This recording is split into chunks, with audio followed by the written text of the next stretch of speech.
Chapter 3. Nanatiling nakaupo si Temari sa visitor's chair habang si Jubei naman ay nasa likuran ng table nito at tahimik lang siyang pinagmamasdan. Nang iwan sila ng ama nito, ay sinabi nitong mag-usap muna sila sandali sa opisina nito.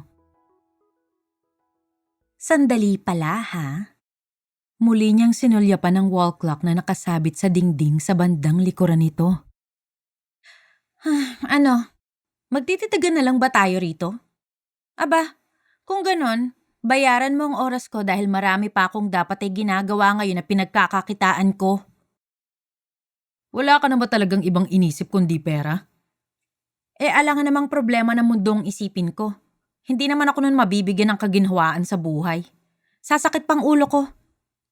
Tumayo na siya. Nasabi ko na ang gusto kong sabihin kaya alis na ako. Babush! Why did you agree to this marriage, Temari? Nilingon niya ito. Are you really that bored that you'll let anyone mess with your life? Ako ba talagang tinatanong mo? O ang sarili mo? I'm the one who threw the question. What a jerk. No, I'm not the one bored with my life. So, what's your reason? Hindi pa ba obvious? Siyempre pera. Mukhang yun lang naman talaga mapapakinabangan ko sa'yo. You're throwing away your freedom for the sake of money? Tila hindi ito makapaniwala sa narinig. Bakit? Ano bang inaasahan mong isasagot ko? Napakakasalang kita dahil mahal kita? Duh! In the first place, I don't even like you. Same here. Kung ganun, malinaw na sa ating dalawang lahat ng… Actually, hindi pa. Kung inaakala nitong magagawa nitong diktahan ang lahat ng mga nangyayari sa buhay niya, nagkakamali ito. At mabuti nang alam nitong tungkol doon habang maaga pa. How about you, Jubei? Ano naman ang dahilan mo kung bakit bigla ka nalang pumayag sa setup na to? Sa nakikita ko pa naman sa'yo, hindi ikaw yung tipo ng taong basta nalang hahayaan ng ibang tao na pakialaman ang buhay mo. I don't want to disappoint my parents. Lalo na ang papa. Bata pa lang ako. Alam ko ng plano niya ng kaibigan niya. Which was your father. Naipakasal ako sa anak na babae nito. Na ikaw nga. Mukhang disappointed ka. My feelings has nothing to do with this. Ang parents ko lang ang mahalaga sa akin dito. May sakit sa puso si papa. Pagkatapos ng mga nakita at narinig niya kanina, siguradong tuwang-tuwa na yun dahil matagal na niyang gusto magkakilala tayo. Minsan ko na siyang binigyan ng kalungkutan.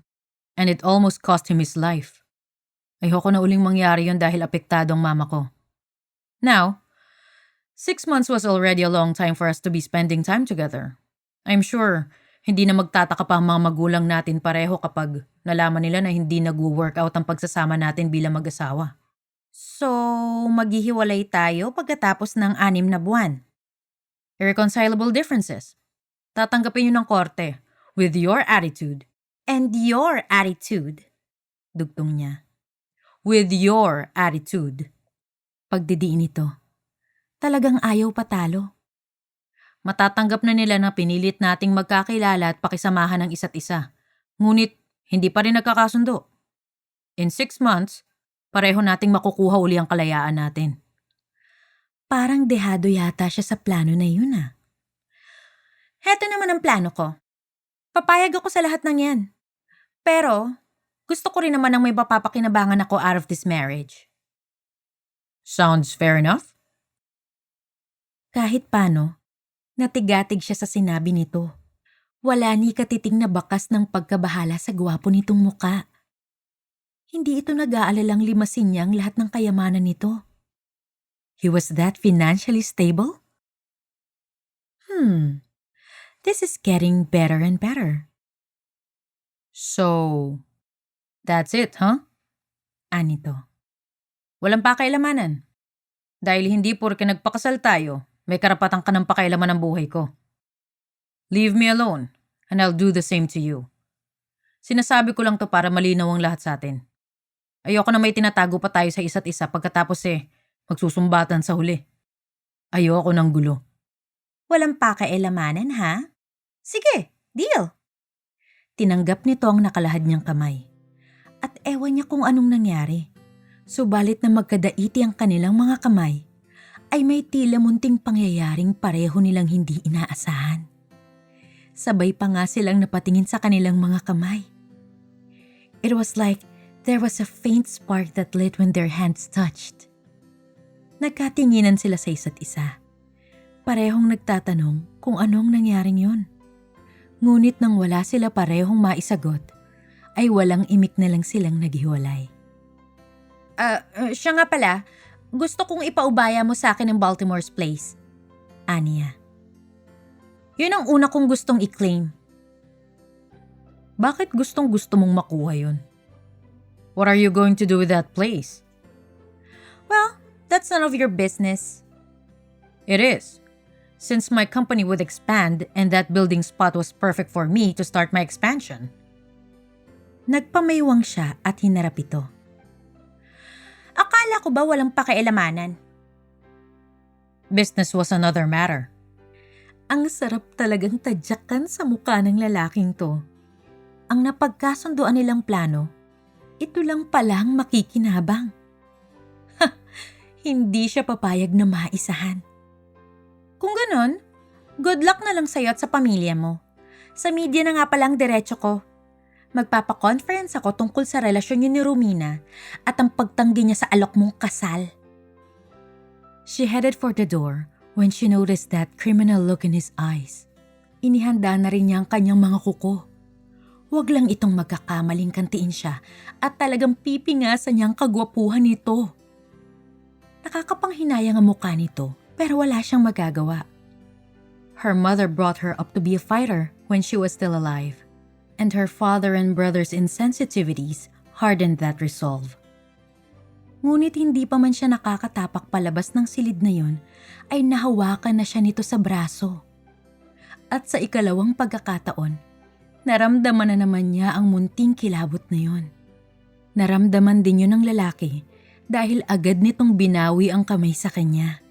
Pero hindi rin naman siya agad nito pinakawalan nang iharang nito sa pinto ang braso nito.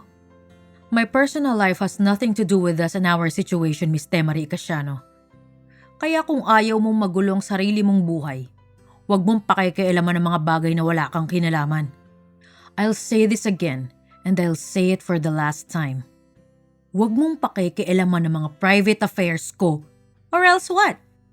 Alam mo, Mr. Juan Bernardo IV, masyado kang conceited eh. Ang gusto mo lang ang laging kailangang masunod kahit may batas nang nagsasabi na dapat ay pantay-pantay ang mga ito. Well, sorry ka na lang dahil isa akong mabuting mamamayan ng bansang ito na walang balak baliwalain ng batas. Pantay lang tayo. Kaya huwag mo akong iisahan dahil hindi ako papayag. Kung gusto mo mag-workout ang usapan natin to, huwag kang umasta na parang ikaw lang may karapatang mabuhay sa mundo. Hinawi niya ang braso nito. At hanggat hindi mo natatanggap yun, magpakasal ka mag-isa. Then, she walked out towards the elevator with her head held high. Nakita niyang nakamasid lang sa kanyang binata at nakakunot ang noo. Pinasukan na naman ang masamang hangin ng utak niya, kaya sa huling pagkakataon ay humirit pa siya. Ang yabang mo kasi. Ayan tuloy, bigo ka. Buti nga sa'yo. Unti-unting sumara ang pinto ng elevator nang sugurin siya nito. She stuck out of her tongue to him. Bleh! Ang ganda-ganda mo talaga, miss. Para kang prinsesa. Hindi na pinansin ni Temari ang walang patid na papuri ng makeup artist na nag-aayos sa kanya. Mas abala kasi siya ngayon sa kanyang sinusulat sa maliit na notebook na yon. Ang araw na yon ang kasal nila ni Jubei. Hindi niya alam kung ano ang nagbago sa isip nito at pumayag ng ibigay sa kanyang Baltimore's Place. Nalaman lang niya yon na magtungo ito sa bahay nila kasama ng mga magulang nito. They never talked back then. Pero sapat na ang pagpayag nitong matuloy ang kasal upang malaman niyang payag na rin ito sa gusto niyang mangyari. At dahil din doon, kaya ngayon ay heto siya't naglilista ng mga ayaw at gusto niyang makuha out of that marriage. Jubei had done the same. Nasa kanya na nga ang listahan nito. Hindi ko natatali ang buhok mo, miss. Sayang, ang ganda kasi para lang hindi makita ng iba. Bahala ka. Tumabon sa mukha niya ang manipis na tela ng kanyang belo. Subalit hindi pa rin siya tumigil sa paglilista. I want a room of my own. Bawal pumasok sa kwarto ko. Ano pa kaya? Bawal manghiram ng kahit na anong gamit. Kutsara, tinidor, pinggan, tuwalya, toothbrush, unan, kumot, blouse, panty at bra. Malapad siyang napangiti sa kanyang mga huling sinulat. Ano kaya ang magiging reaksyon ng kulokoy na yon kapag nabasa itong listahan niya? Wala. Bato yun eh. Pero, hindi pa rin niya yun binura. Gusto lang niyang makapang-asar. Tapos na siyang ayusan ng bading, ngunit hindi pa rin siya tapos sa kanyang ginagawa. Kanina pa nananakit ang likod niya dahil sa pananatili sa kinauupuan habang inaayusan, kaya tumayo na siya at nagpalakad-lakad habang patuloy sa pag-iisip ng mga pwede pa niyang ilista. Hanggang sa mapansin niyang tila may ibang tao roon na nanonood sa kanya. And true enough, Jubei was standing at the door, leaning against the doorframe, watching her. Bigla siyang natahimik. He was so good-looking on his white tuxedo, even with that serious look on his face. Hinintay niyang humirit ito at nang masangga niya yon dahil yon ang nakasanayan niya. Ngunit nang ilang minuto nang lumipas at nanatili lang itong nakamasid sa kanya ng hindi umiimik, nagsimula na siyang makaramdam ng pagkailang. Na hindi naman dapat. Kaya siya na ang unang bumasag sa katahimikan. Hindi mo ba alam na hindi dapat nakikita ng groom ang kanyang bride before the wedding ceremony? No. Humalokip-kip ito at patuloy lang siyang pinagmasdan. Naiilang na talaga siya. Wala itong dapat na mahalata dahil siguradong pagtatawanan siya nito. Bakit nandito ka? Anong kailangan mo? Uurong ka na sa kasal? Why would I do that? Ikaw ang inaalala kung baka takbuhan mo na naman ako gaya nung nakaraan. Hindi ako papayag ngayon pang nakapag-invest na ako sa'yo. You already got Baltimore's place. Na marapat lang naman. He still kept on watching her. Ba't ganyan ka kung makatingin? Ano problema mo? Nagkibit lang ito ng balikat. Ang alam ko, mga virgin lang ang pwedeng magsuot ng white dress at wedding veil na nakatabon sa kanilang muka. What? Oh well.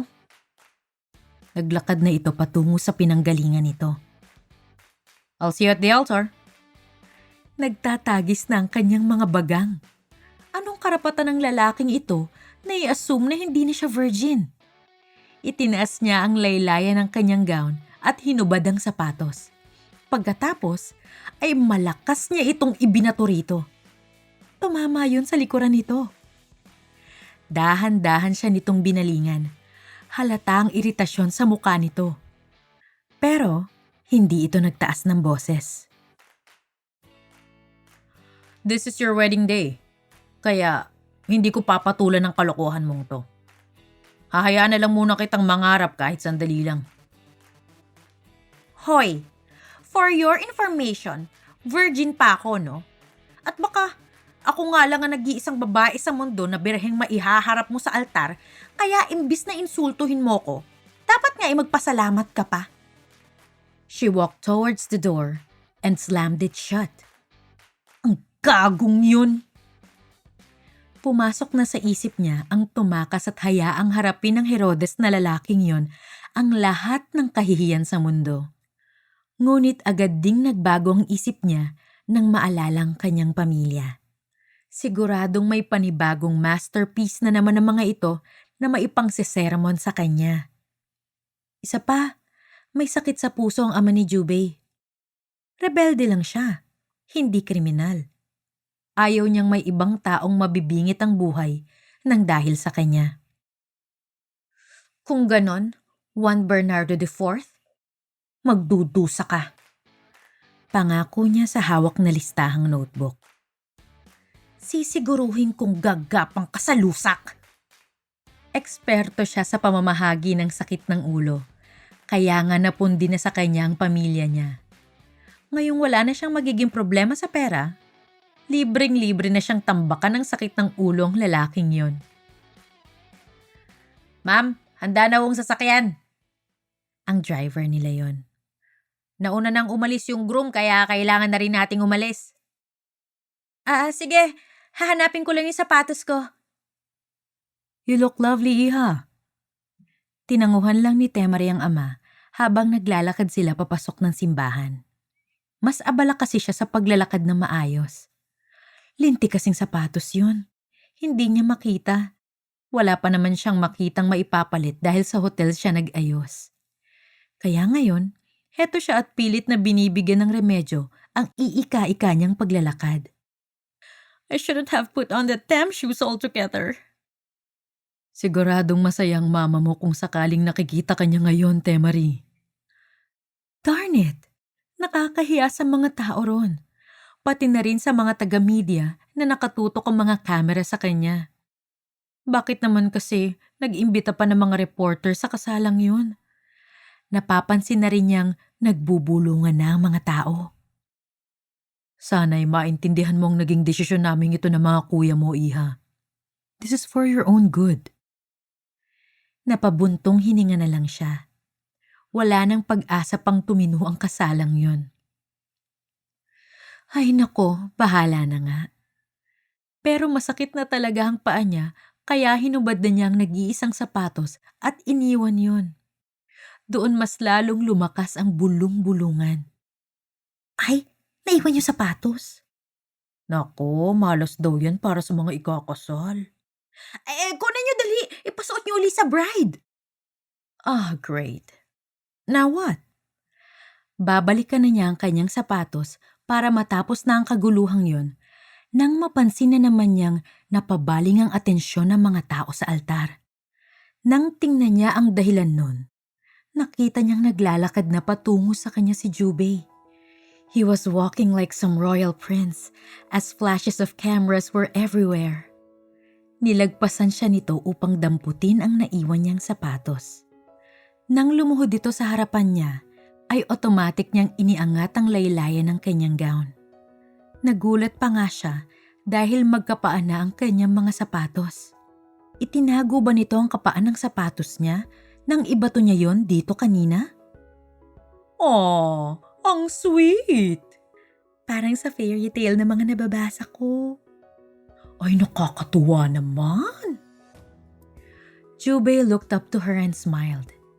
Damang-dama niya ang munting kaguluhan na yun sa kanyang dibdib. Kung hindi lang niya alam na palabas lang ang lahat ng to, upang mapasaya ang mga magulang nito, pati na rin ang mga taong nanonood sa kanila ng mga oras na yun, baka nagustuhan niya na ito. Because the creep was really a certified hunk. He slowly stood up and turned to her father. Hihintayin ko na ho ang anak niyo sa altar, sir. You'll have my daughter, son. Pinalingan siya ni Jubei at muling ngumiti.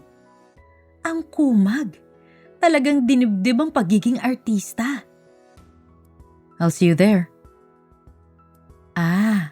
Akala mo ikaw lang Ngumiti rin siya at idinampi ang kanyang nakagwantes na kamay sa pisngi nito. Wait for me. Napansin niyang saglit itong natigilan. Marahil ay hindi nito inaasahan na papatulan niyang drama nito. Di natameme ka ngayon dyan. Huwag mo kong hahamunin, Jubei, dahil pumapatol ako.